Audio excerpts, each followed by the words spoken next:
Hello and welcome back to PYQpedia. हम लोग revision through previous year question series चला रहे थे और इसमें हम लोगों ने यूपी पीएससी के प्रीलिम्स की क्वेश्चन हम लोगों ने 2022 तक की थी। 2023 की भी 2 पार्ट कर ली है और ये हमारा पार्ट 3 है और पार्ट 3 में हम लोग 101 टू 150 करेंगे।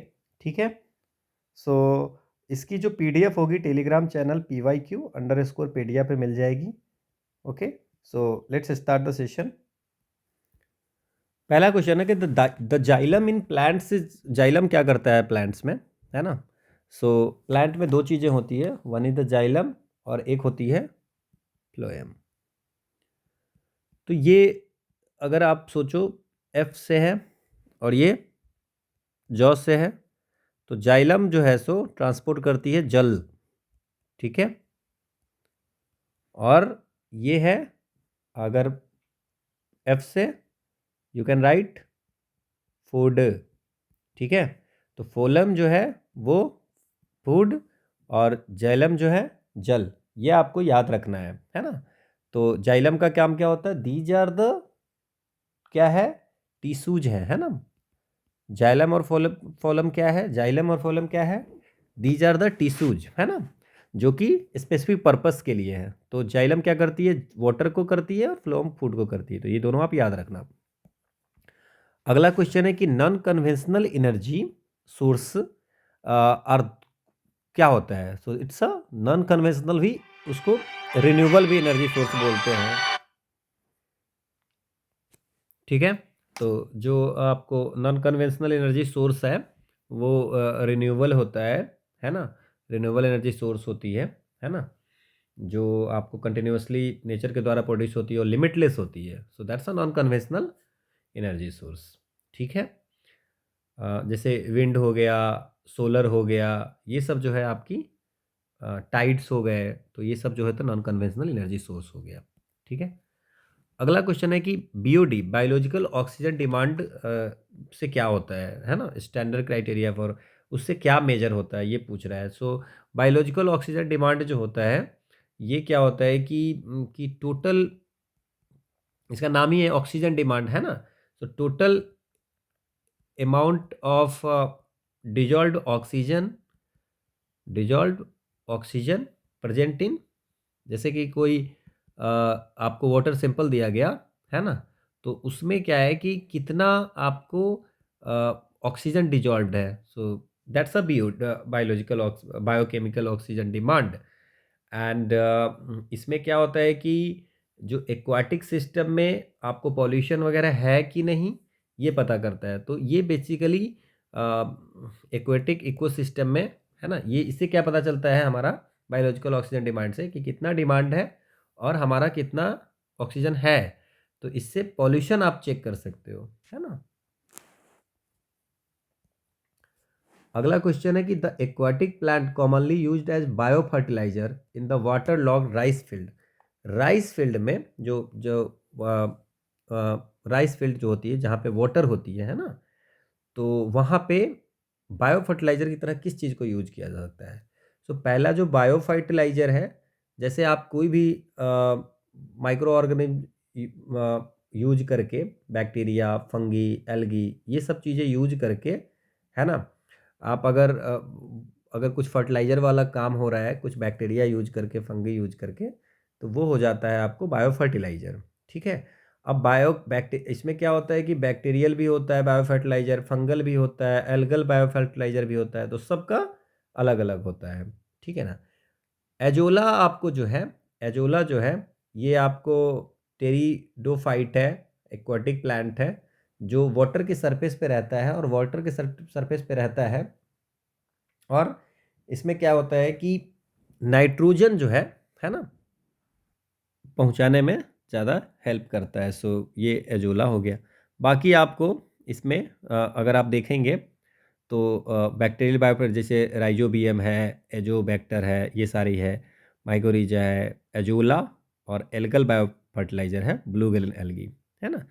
So this is the aquatic plant होती है, सरफेस ऑफ वाटर पे रहती है और इसको बायो फर्टिलाइजर की तरह यूज करते हैं बिकॉज ये नाइट्रोजन प्रोवाइड करता है, because it has a association with the cyanobacteria and Avena.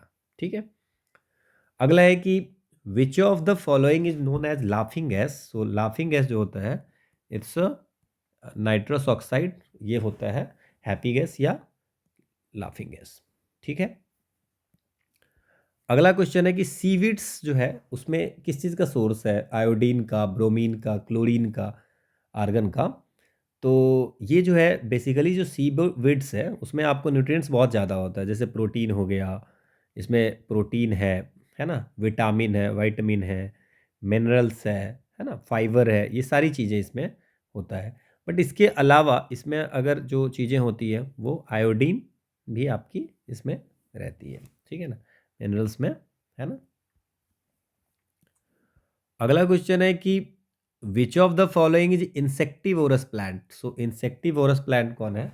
Now insectivorous plant वो प्लांट होता है जो अपनी न्यूट्रिशन इंसेक्ट को खा करके किसी अदर ऑर्गेनिज्म से प्राप्त करते हैं। ठीक है ना। सो ये अगर आप बात करें, सो नेपेथिन्स जो है, नेपेथिन्स जो है ये फैमिली है इनकी, नेपे नेपेनथेसिया, है ना, इस फैमिली की है। और ये भी इंसेक्टिवायरस है, आप देख सकते हो। अब ये जो आपको दिख रहे हैं इसमें क्या होता है कि कोई भी इंसेक्ट जाएगा तो ये क्लोज हो जाता है। ठीक है। और उसी की जो न्यूट्रिशन होती है वो पेड़ को मिलती है। ठीक है। अगला है कि human heart is made of human heart में कितने चैम्बर हैं? तो ये तो आपको पता होगा, इट्स अ 4 चैम्बर, है ना। ह्यूमन हार्ट में 4 चैम्बर होते हैं। So you can see the description. What was India's rank in the world green house gas emission 2022 में? World green house gas emission में इंडिया का कितना रैंक है? सो इंडिया का 10वां रैंक था, और इट्स रैंक जो है सो 2023 में 8वां है ना। Climate change perception performance index में इंडिया का 8वां है, और 10वां था 2022 में। ये पब्लिश कौन करता है? CCPI।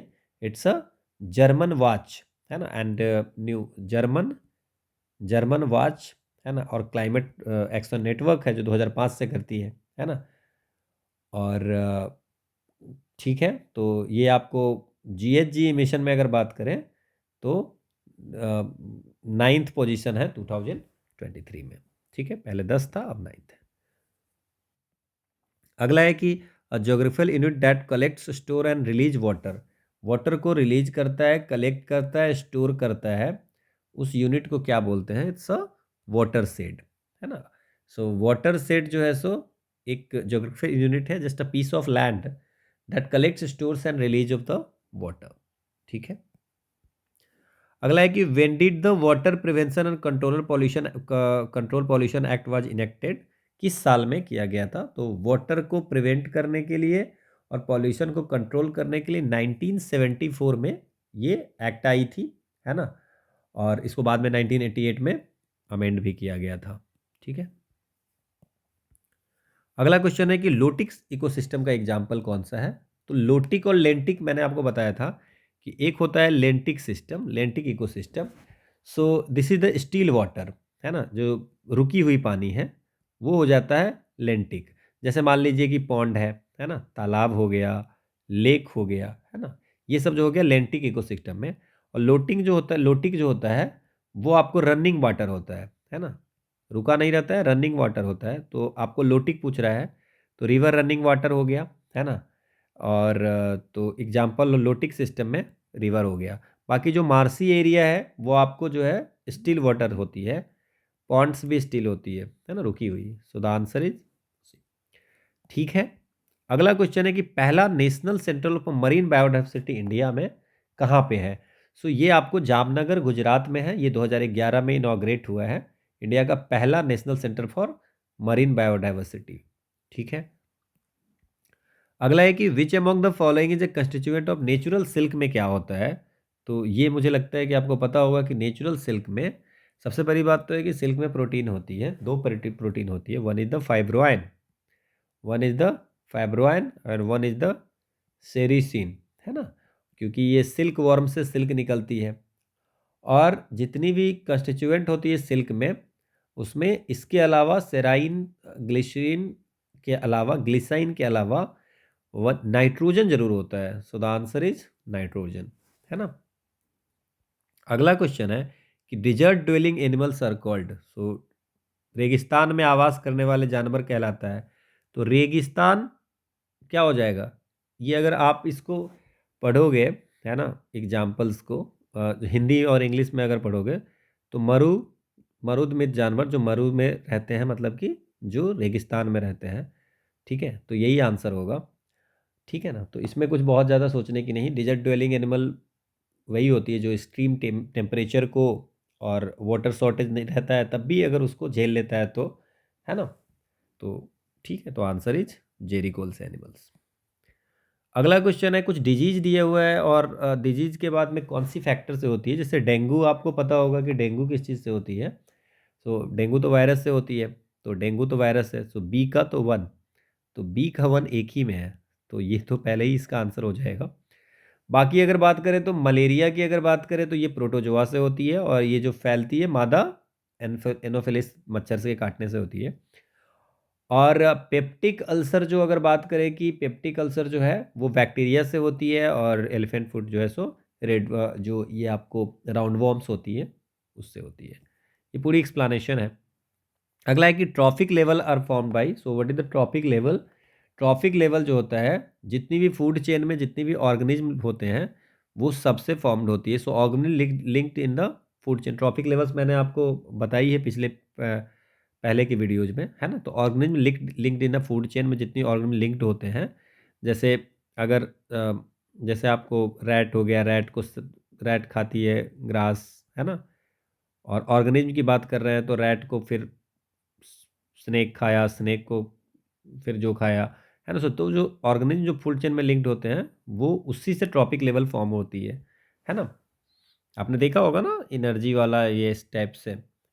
National park genetic diversity किसके द्वारा मेंटेन किया जाता है। In national park genetic diversity is maintain by, so there are two type of conservation, है ना। One is the in situ conservation और वन एक्स सितु कंजर्वेशन।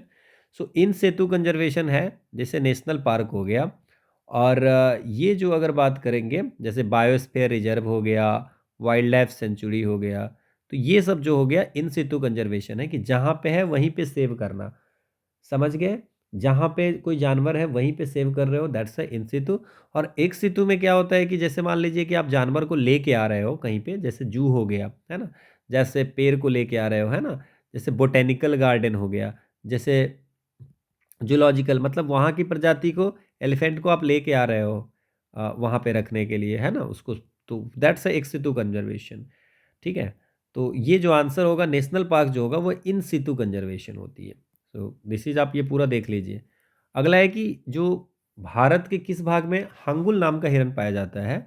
तो हांगुल की अगर बात करें तो हांगुल डियर जो होती है उसको कश्मीर स्टैग भी कहते हैं। तो कश्मीर स्टैग जैसे ही हो गया तो आपको पता हो गया कि ये जम्मू एंड कश्मीर में है, और ये जम्मू कश्मीर और हिमाचल प्रदेश के एरिया जो है वहीं पे एंडेमिक है। और this is critically endangered in the IUCN status and sites के अपेंडिक्स 1 में है। ठीक है, तो ये आपको ध्यान रखना है। अगला है कि which of the following is not a biodegradable, जो बायोडिग्रेडेड नहीं होती है। सो डोमेस्टिक वेस्ट तो आप डिग्रेड हो जाती है, यूरिन भी डिग्रेडेबल है, देन जो मल पदार्थ है वो भी डिग्रेडेबल है। जो पेस्टिसाइड्स है वो डिग्रेड नहीं होती है जल्दी से, है ना। तो इसलिए आपको आंसर्स जो होंगी वो पेस्टिसाइड्स होगी, जैसे डीडीटी वगैरह जितनी भी चीज़ें हैं, है ना। अगला क्वेश्चन है कि which one of the following is not true about the total outlay budget 2023-24 में। तो ये सबसे ज़्यादा not true about the total outlay तो किस में जो, ठीक है ना। तो आप देखोगे लिस्ट 24-25 की जब आप करोगे तो आप देख लो, उसका याद रखोगे। 2023-24 में इंटरेस्ट पेमेंट पे 20% गया था, बिल्कुल सही है, इंटरेस्ट पे 20% गवर्नमेंट ने खर्च की थी। देन फिर डिफेंस पे 8% की थी, सब्सिडीज पे 7% किया था, सब्सिडी पे 7%, तो ये गलत लिखा हुआ है और यही आंसर होगा। और स्टेट को 18% शेयर ऑफ की ड्यूटी जो थी वो थी। अब अगर इसमें अगर डिटेल देखोगे तो पैसे आते कहाँ से हैं, जैसे हमारे पास में, और जाते कैसे हैं। तो हमारे पास जो जितने पैसे आते हैं उसके 15% तो इनकम से आते हैं, 34% हम लोग कर्जे लेते हैं, और 6% नॉन टैक्स रिसिप्ट है, कॉरपोरेशन टैक्स से 15% आते हैं, जीएसटी से 17% आते हैं, और जाता कहाँ कहाँ है, पेंशन में 4% पैसा हमारा पेंशन में जाता है, 20% इंटरेस्ट में जाता है, स्कीम्स जो सेंट्रली स्पॉन्सर्ड उसमें 9%, सब्सिडी में 7%, डिफेंस में 8%। तो ये आप 24-25 का याद रख लेना। अगला है कुछ पॉपुलेशन की थ्योरीज दी हुई है, पॉपुलेशन पे क्वेश्चन आते हैं और उसमें कौन दिया है वो, जैसे मान लीजिए कि ये आपको तो पता होगा कि जो food population population food supply relationship theory ये माल्थस ने दिया था। तो डी का टू तो आपको पता होगा, है ना। तो ये तो गया। सो डी का टू होगा कैसे, कि इन्होंने कहा था, ये कितनी बार हम लोगों ने पढ़ा भी है, कि पॉपुलेशन जो होगी वो आपको एक्सपोनेंशियली या ज्योमेट्रिकली जीपी में ज्योमेट्रिकल प्रोग्रेशन में बढ़ेगी, और जो फूड सप्लाई है वो अर्थमेटिकल प्रोग्रेशन में बढ़ेगी। तो एक समय ऐसा आएगा जो पॉपुलेशन ज़्यादा हो जाएगा, फूड सप्लाई नहीं होगी। तो ये जो थ्योरी है वो माल्थस थ्योरी दी थी, तो डी का टू हो गया। इसके बाद बात करते हैं तो माल्थेशियन थ्योरी तो आपको पता ही होगा। इसके बाद एक है ऑप्टिमम पॉपुलेशन थ्योरी। तो ऑप्टिमम पॉपुलेशन थ्योरी जो है सो ये दिया था, ये एडविन केनन ने और इन्होंने एक बुक पब्लिश की थी, है ना, वेल्थ। उसमें जो है 1924 में इन्होंने कहा था कि जो पॉपुलेशन है, बोला कि अगर पॉपुलेशन बहुत ज़्यादा बढ़ जाएगा तो हमारा जो एक फिक्स है कि जैसे कि पर हेड का इनकम है, तो अगर पॉपुलेशन बहुत हो जाएगा तो पर हेड की इनकम जो है सो कम हो जाएगा। एक लेवल है उसके नीचे जैसे ही आएगा तो इनकम पर हेड जो है सो कम हो जाएगी। तो ये ऑप्टिमम पॉपुलेशन थ्योरी बोला था। Then one is the demographic transition theory, ये दिया था वॉरेन थॉमसन ने। सो वॉरेन थॉमसन ने, है ना, डेमोग्राफिक ट्रांजिशन थ्योरी, है ना। इनमें ने बताया था कि पॉपुलेशन जो है किसी एरिया में बर्थ और डेथ रेट जो चेंज होती है उससे पॉपुलेशन चेंज होती है ना। और इन्होंने ये भी किया था कि जो जैसे इकोनॉमिक डेवलपमेंट होती है कहीं पे, तो इकोनॉमिक डेवलपमेंट के कारण भी पॉपुलेशन बढ़ती है। तो ये भी उन्होंने स्टडी किया था। One is the social maladjustment theory, ये दिया था आपको हेनरी जॉर्ज ने। ठीक है, क्लियर। इन्होंने कहा था कि ह्यूमन का जो एग्जिस्टेंस है वो इसलिए खतरा नहीं है नेचर के कारण, नेचर में कुछ दिक्कत हो जाएगी, सोशल मैल एडजस्टमेंट के कारण ह्यूमन को खतरा है। तो ये आपको याद रखना है, ये एक्सप्लेनेशन है। अगला क्वेश्चन है कि what do we call balancing the need to use resources and also conserve them for future. मतलब अभी हम लोग बैलेंसली यूज करें, कंजर्व करें उसको रिसोर्स को, और फ्यूचर के लिए उसको सेव करके रखें, कंजर्व करके रखें, और अभी अच्छे से यूज करें, तो इसको क्या बोलेंगे, resource conservation, future resource, sustainable development. So the answer is sustainable development. हमेशा क्वेश्चन पूछता है। अगला क्वेश्चन है कि which of the following is not a sustainable development गोल। अब ये सब ना आपको सब पता है कि जेंडर इक्वलिटी की अगर बात कर रहे हैं तो ये SDG 5 में आएगा, जीरो हैंगर की बात करते हैं तो 2 में आएगा, और नॉट में स्पेस रिसर्च है, ये भी रिपीट किया है क्वेश्चन। तो सस्टेनेबल डेवलपमेंट 2 लगातार क्वेश्चन है इस पेपर में और रिपीटेड है। गुड हेल्थ एंड वेलबींग जो है वो 3 में है, स्पेस रिसर्च कोई भी नहीं है। ये पूरा आपको याद करना है।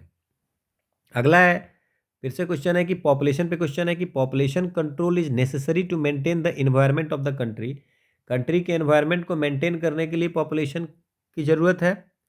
ये आपको बिल्कुल सही है कि अगर आपको इन्वायरमेंट सही रखना है तो पॉपुलेशन को कंट्रोल करना पड़ेगा, कि लोग ज़्यादा हो रहे हैं तभी जो है सो रिसोर्स पे ज़्यादा बोझ पड़ रहा है ना। तो ये बिल्कुल सही है सर्सन। Now the second is that कि due to the rapid increase in population the environmental balance is maintained. ये क्या बात है कि यहाँ पे बोल रहा है कि पॉपुलेशन कंट्रोल ज़रूरी है, क्योंकि इन्वायरमेंट को मेंटेन अगर करना है तो पॉपुलेशन कंट्रोल करना ज़रूरी है। और यहाँ पे बोल रहा है कि पॉपुलेशन बढ़ रहा है इसीलिए इन्वायरमेंटल बैलेंस हो गया है, तो ये तो गलत हो गया। So answer A is true, R is false. अगला है कि what is the theme of the international day of the eradication of poverty. तो ये उस समय का न्यूज है ना। तो ये international day for the eradication of poverty, so इसकी जो थीम है ये 17 अक्टूबर को मनाई जाती है। और इसकी थीम जो है वो उस समय जो थी, dignity for all in practice, decent work and social protection, putting dignity in practice for all, यही थीम थी, है ना, 2023 की। अगला क्वेश्चन है कि role of human resource in economic development which of the following statement is are correct. मतलब human resource का, ये भी आसान सा क्वेश्चन है, बस समझना है कि क्या रोल है ह्यूमन रिसोर्स का इकोनॉमिक डेवलपमेंट में।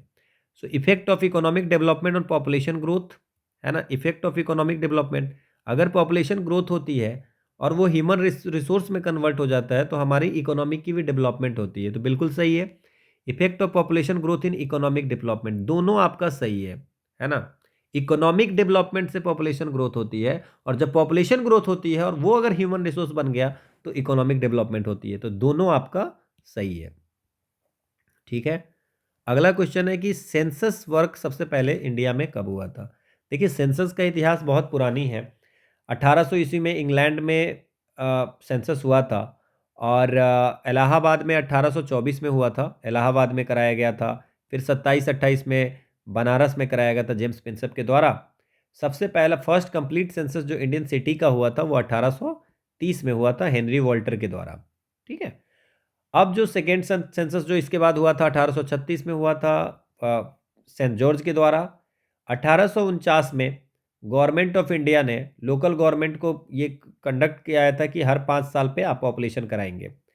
पहला नॉन सिंक्रोनस जो हुई थी वो 1871-72 में हुआ था, फर्स्ट नॉन सिंक्रोनस सेंसस, जो आपको पता होगा कि मायो ने करवाया था। लेकिन जो सक्सेसफुल रहा था वो आपको 1881 में ये आपको किया गया था, जिसमें सेंसस कमिश्नर प्लॉडेन थे। ठीक है ना, सेंसस कमिश्नर जो थे प्लॉडेन थे। तो अगर आपसे फर्स्ट टाइम सेंसस हुआ था 1871 में, सक्सेसफुल 1881 में हुआ था। ये एक्सप्लेनेशन है। अगला है कि कुछ एसडीजी गोल है। देखिए, तीसरा क्वेश्चन है सस्टेनेबल डेवलपमेंट का एक पेपर में। तो 10वां गोल क्या है? So it's reduced inequality, 13 climate action, 14 क्या है आपका? 14 लाइफ बिलो वाटर, ये भी क्वेश्चन पूछा हुआ है, और 15 life on land. Same question repeat किया है। अगला क्वेश्चन है कि ये challenge of the word poverty, ये किसने लिखी है बुक? तो ये बुक लिखी है गुन्नार मिर्डल ने। गुन्नार मिर्डल ने ये बुक लिखी है। अगला है कि which one of the following is the main objective Janani Suraksha योजना।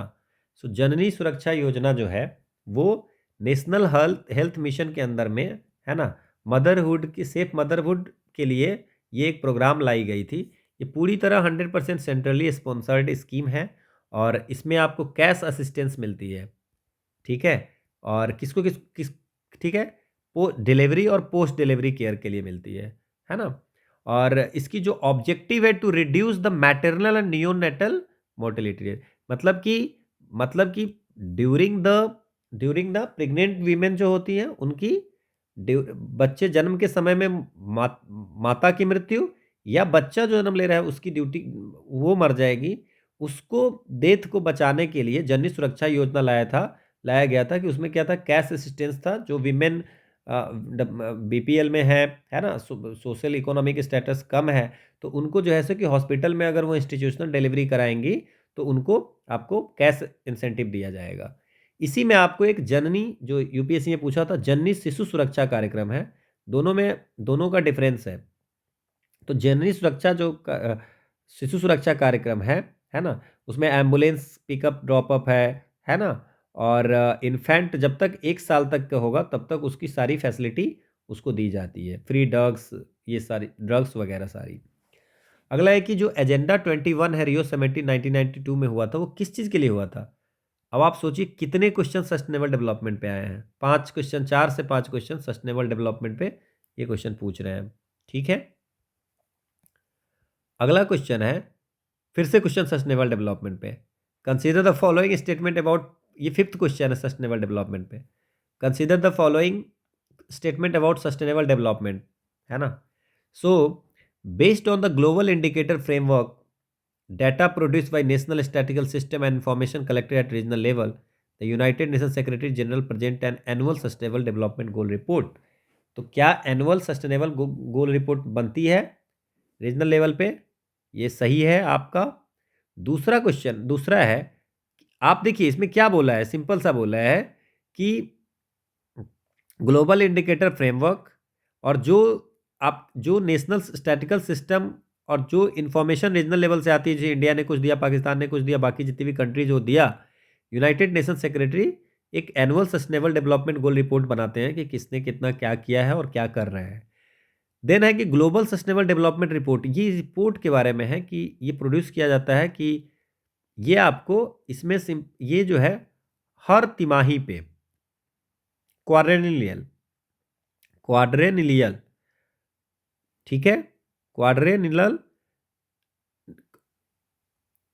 Sustainable development goal review deliberations at the UN General Assembly once every quarter.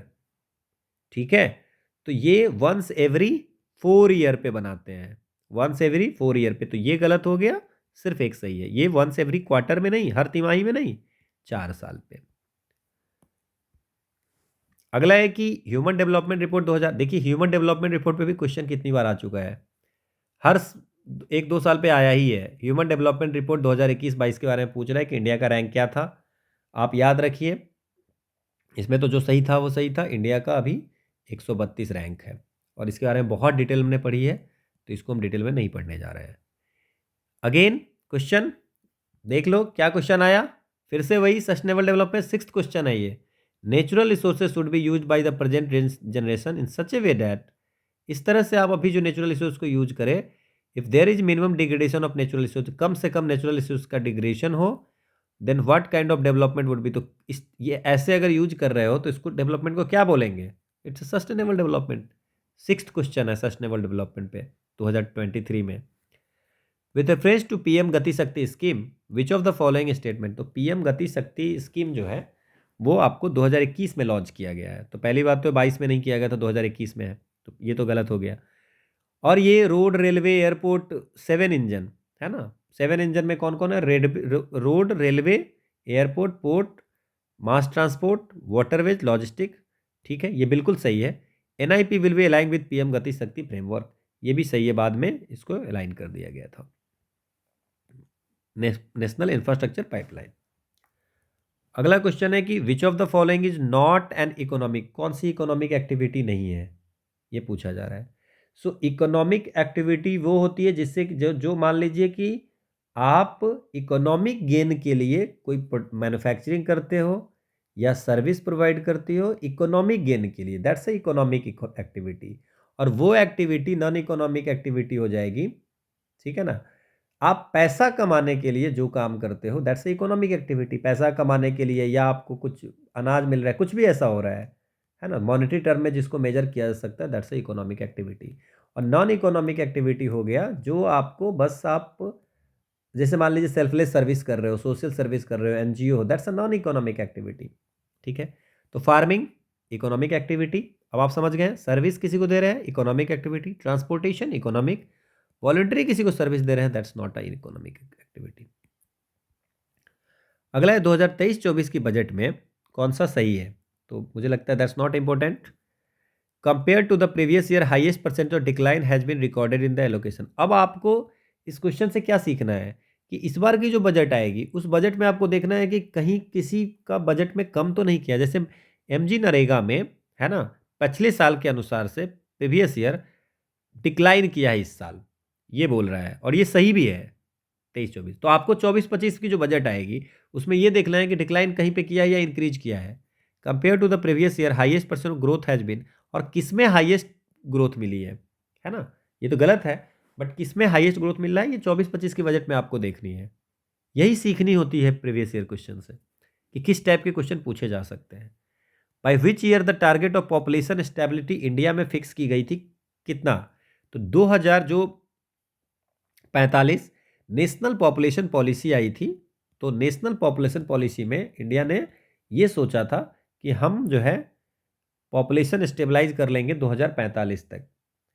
Population stabilization का मतलब होता है कि अब पॉपुलेशन जो है सो चेंज नहीं हो रहा है, जीरो पॉपुलेशन ग्रोथ, जितना इन कर रहा है उतना आउट कर रहा है। ठीक है, जितना बर्थ कर रहा है, जो जन्म ले रहा है, इन हो रहा है कंट्री में, और उतनी ही डेथ हो रही है और आउट हो रही है। ठीक है, मतलब जन्म लिया प्लस इन किया कंट्री में, माइग्रेशन है ना, is equal to death plus out, जितने लोग आए उतने लोग गए। ठीक है ना, ये इनकमिंग और ये आउट गोइंग दोनों इक्वल हो जाएगा तो स्टेबलाइज बोलेंगे हम लोग। अगला क्वेश्चन है फाइनेंस सेक्टर के लिए, फिजिकल मैनेजमेंट के लिए यूनियन बजट 2023 के बारे में बात कर रहा है। नॉट मच रिलेवेंट, इट्स कौन सा ट्रू है, तो 3.5% जो है सो स्टेट के लिए कर दिया था। ठीक है। इकोनॉमिक सर्वे 2023 ने कहा है कि कौन सा गलत है, इसमें भी बहुत ज़्यादा सोचना नहीं है। Fashion, grocery and general merchandise will be captured nearly 2/3 of the Indian economy market by 2030। कोई ज़रूरत नहीं है इसको करने का। Which of the following is are types of poverty, तो पॉवर्टी जो होती है दो तरह की होती है, one is the absolute, one is the relative. ठीक है, सो दो ही तरह की पॉवर्टी होती है, one is the absolute, one is the relative. Absolute poverty वो होता है कि जो आदमी होंगे ना, उनकी इतनी कम पैसा है जिससे कि वो अपनी बेसिक लिविंग स्टैंडर्ड को भी नहीं कर सकता, रोटी कपड़ा मकान को भी पूरा नहीं कर सकता, दैट्स एब्सोल्यूट पॉवर्टी। और रिलेटिव पॉवर्टी समझ गए कि अगर आप अपनी बेसिक, आपकी जो सैलरी है, आपकी जो इनकम है, उससे बेसिक भी आवश्यकताओं को पूरी नहीं कर सकते हैं, तो वो हो जाती है एब्सोल्यूट पॉवर्टी। और रिलेटिव पॉवर्टी वो होता है कि अगर मान लीजिए कि आपकी लिविंग स्टैंडर्ड है ना, जो बाकी लोग हैं सराउंडिंग्स में है उससे कम है ना, तो वो हो जाएगा रिलेटिव पॉवर्टी। ठीक है। अगला क्वेश्चन है, विच of the following scheme year is not correctly match. ठीक है। संसद आदर्श ग्राम योजना ये आपको 2014 में लॉन्च हुआ था, और इसमें क्या था कि हर एमपी को पार्लियामेंट में, जो राज्यसभा और लोकसभा में था, उसको 3 विलेज 2019 तक डेवलप करना था, 2019 तक, और 8 विलेज 2024 तक। वो संसद आदर्श ग्राम योजना था। Then Shyama Prasad Mukherjee rurban mission जो है वो आपको 2016 में आया था, मिनिस्ट्री ऑफ रूरल डेवलपमेंट ने। और इसमें क्या किया गया था कि रूरल अर्बन गैप को कम करने की प्लान की गई थी, है ना। तो रूरल वाली, अर्बन वाली फैसिलिटी रूरल में देने की बात थी। Rural housing interest subsidy scheme 2017 बिल्कुल ये आई थी। दीनदयाल उपाध्याय ग्रामीण कौशल योजना 2014 ये भी आया था, है ना, एनआरएलएम के तहत। ठीक है, तो आंसर तो आपको ये हो ही गया है। अगला क्वेश्चन है कि which of the following scheme are related to, Uttar Pradesh के रिलेटेड कौन सी स्कीम है। तो देखिए, ये जो आपको कौशल्य मातृत्व स्कीम है, ये आपको छत्तीसगढ़ की स्कीम है। यहाँ पे आपको 5,000 रुपया सेकेंड डॉटर के होने पे देने की बात थी विमेन को, तो ये हो गया। देन फिर आपको ये, अगर आप बात करो मातृ शक्ति उद्यमता स्कीम जो है, ये हरियाणा का है ना, हरियाणा, है ना, विमेन एंटरप्रेन्योर को सपोर्ट करने के लिए ये आई गई थी। ठीक है ना। उत्तर प्रदेश में जो अनूठी उपहार स्कीम है वो उत्तर प्रदेश गवर्नमेंट की है। कोविड वैक्सीनेशन दिया गया था स्टेट की पीपल को, तो वो अनूठी उपहार स्कीम था। सो बस ये उत्तर प्रदेश की है। और स्त्री निधि स्कीम जो अगर बात करेंगे, ठीक है, तो स्त्री निधि जो है तो एसएचजी को, ये तेलंगाना में है ना, कि जो सेल्फ हेल्प ग्रुप विमेन की है ना, उसको पैसे देने का, क्रेडिट देने की बात थी। अगला है कि which of the following scheme program not the central government program and it is Uttar Pradesh, central government का प्रोग्राम नहीं, उत्तर प्रदेश का है।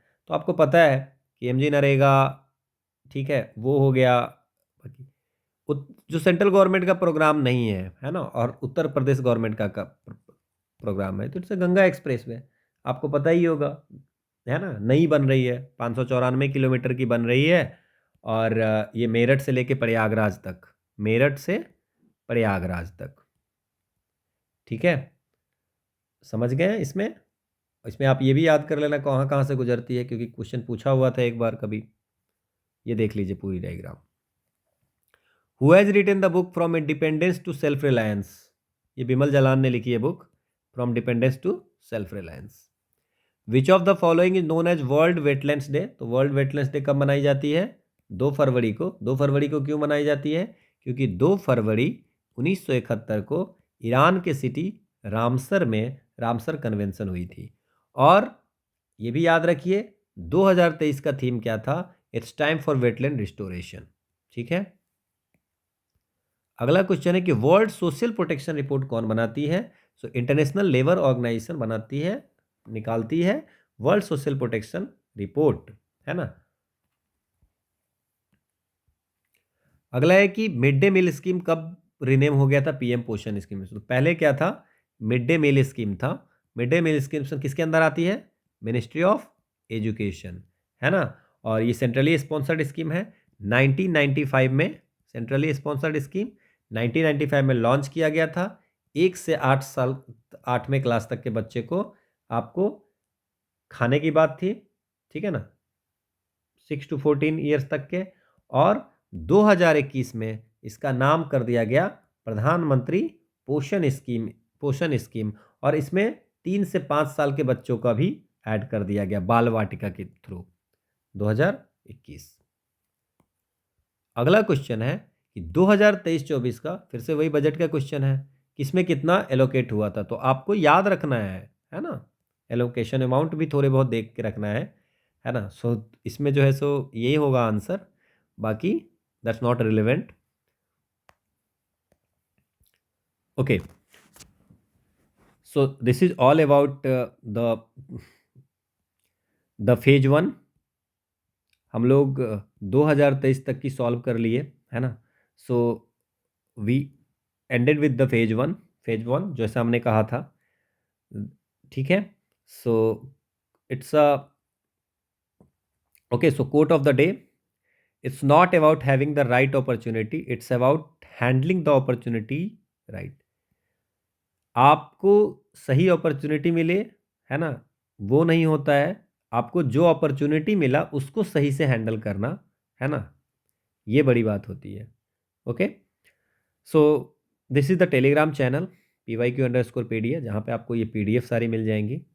एंड आपको ये सारी वीडियो मिल गई। सो टिल 2023 यूपी पीएससी के जितने भी क्वेश्चन थे हम लोगों ने डिस्कस किए हैं और पूरी डिटेल में डिस्कस किए हैं। और 2023 का अगर आप क्वेश्चन देखोगे तो बहुत सारे ऐसे क्वेश्चन हैं जो रिपीट किए हैं, या आप देखोगे पहले से 6 क्वेश्चन सस्टेनेबल डेवलपमेंट गोल पे क्वेश्चन है, ठीक है। तो आप जब जाओगे तो आप उसको पूरी तरह से तैयार करके जाओगे। So this is end of the phase 1। जैसा मैंने आपको कहा था कि हम ये 18 वीडियो लाएंगे और विल कंप्लीट 2023 तक जितनी भी क्वेश्चन हैं वो करेंगे। सो 150 × 6, सो 900 क्वेश्चन हम लोगों ने किए हैं। और 900 क्वेश्चन में मैंने आपको जितनी कंटेंट दी है वो 2700 क्वेश्चन की है। तो उसको आप बार बार रिवाइज करें, है ना, उसको पढ़ें। And will meet you in next phase, ठीक है। So thank you all for watching.